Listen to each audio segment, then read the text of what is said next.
there was music, like musicians like Louis Armstrong, like the trumpet. Like, I don't think most people know this, but the piano was a sign of wealth. Like, if you, and today you can see anybody playing a piano. Like, they have pianos in my band class, and then most of these children don't know, like, that was a sign of wealth. Like, that wasn't available to just anybody back then. I mean, like, they just think they can play piano because it is, but it was really like a privilege back then, and it still is. And so those are some of the things that kind of made the Harlem Renaissance.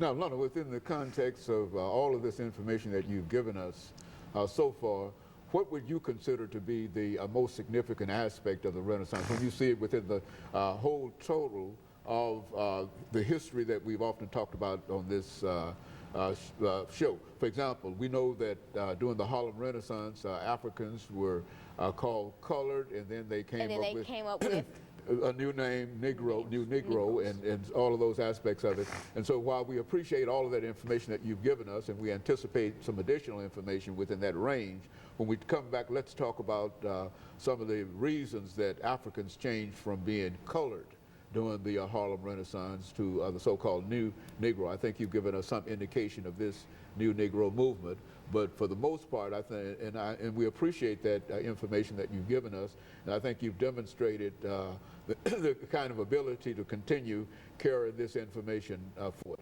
And I think one of the things that we would certainly like to hear you say something about Harlem, in the sense that everybody believed that had you not visited Harlem, then you've never really been to New York, and et cetera, and those kinds of ideas and things that you've talked about with us on a number of occasions, and I'm sure that you're very, very in tune with it, you see. And so I think that you're giving us some excellent information, and we look forward to the second part as well as the final part of this show. And let me encourage our audience to that we'll be back following this very, very short commercial.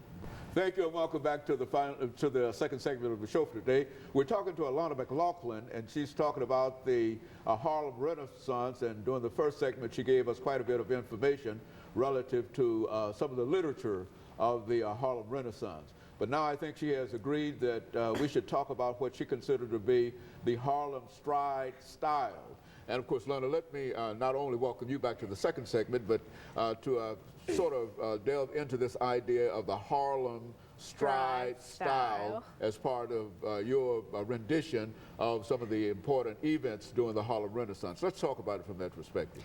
Now, if you're just tuning in, I want you to know a few facts before we go on with the show.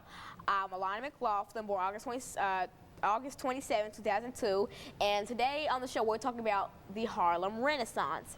Now, I started off the show in the first segment with talking about how Zora Neale Hurston influenced some of the writers of today, like Maya Angelou and other writers, and how it was such a big part of African American history. Now, I know you introduced